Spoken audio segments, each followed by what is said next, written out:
gobierno, el señor Uribe, siendo gobernante, decidió, para perpetuarse en el poder, porque era su querencia, dividir a los colombianos entre los que estaban con él y los que no estaban con él, éramos de las FARC. A mí me dijo directamente, terrorista vestido de civil. ¿Sabes qué ocurre cuando eso pasa hacia la ciudadanía del común? Que entre la ciudadanía del común hay alguien dispuesto a disparar. ¿Cierto? La frase discursiva del político se vuelve una operación real de eliminación de los contrincantes. Por eso los niveles de violencia real, de desaparición, de desplazamiento forzado, de victimización de la sociedad colombiana, tienen en las estadísticas frías unas puntas en dos gobiernos fundamentales. El gobierno de Pastrana y el gobierno de Uribe, que alcanza su máximo. Y después un debilitamiento hacia adelante, que aún no termina, pero es un debilitamiento. Yo no estoy con Santos. Pues me separa muchísimo mis posiciones del gobierno de Santos, pero decir que Santos fue el que polarizó y no Uribe, me parece una mentira histórica. ¿Qué dicen por acá? Yo quisiera contestar una cosa a Gustavo, empezando por lo siguiente. Gustavo arranca hablando de la eliminación del otro, como método de hacer política.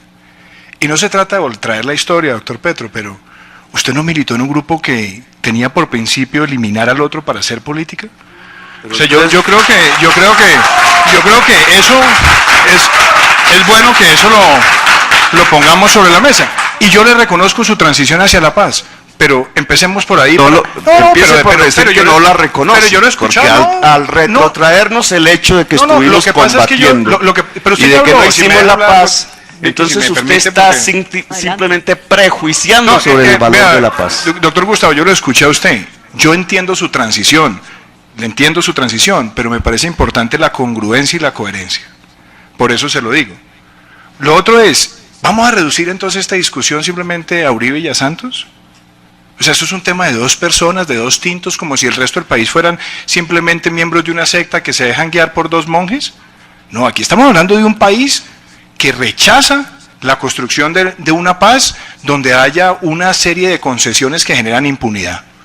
Y que lo que han pedido son modificaciones. ¿Para qué? Para unir al país en torno a la paz.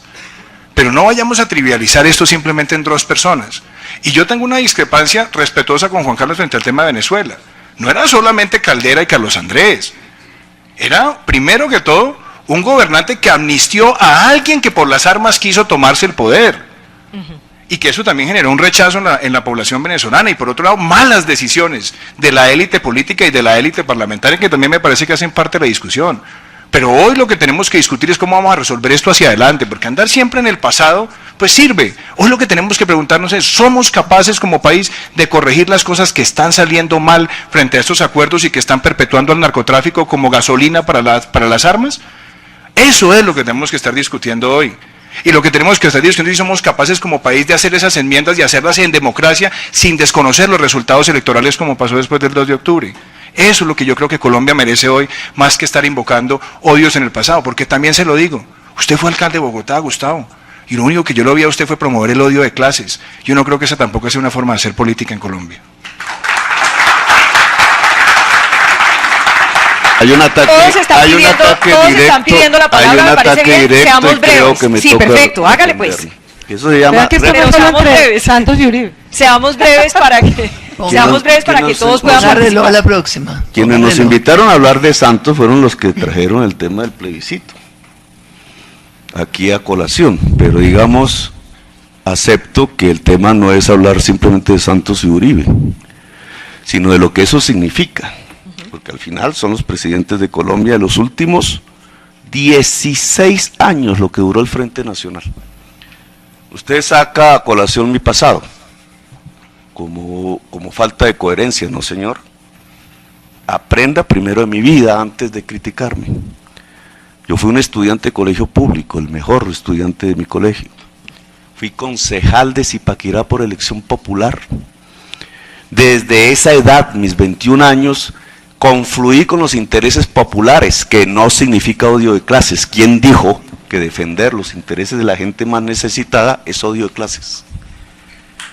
Siendo estudiante universitario, fui elegido concejal y el ejército me sacó a la fuerza de Zipaquirá, siendo concejal elegido, y me torturó. Y yo pude, con el poder que tuve años después, saber quiénes me habían torturado. Los militares que estaban encapuchados, y no quise. ¿Y sabe por qué no quise, doctor Duque? Porque no puedo decir que usted pueda entender qué significa sentir la tortura en una estación militar, como miles de colombianos sí la sintieron, jóvenes. No querer averiguar quiénes fueron significaba una cosa: no quería odiar.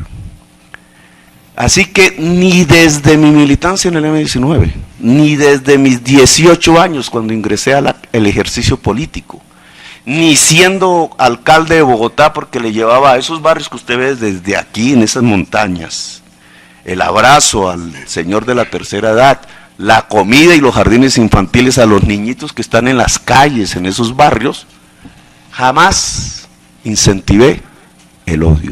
Vamos. No siento el odio. Manejo el tiempo para todo.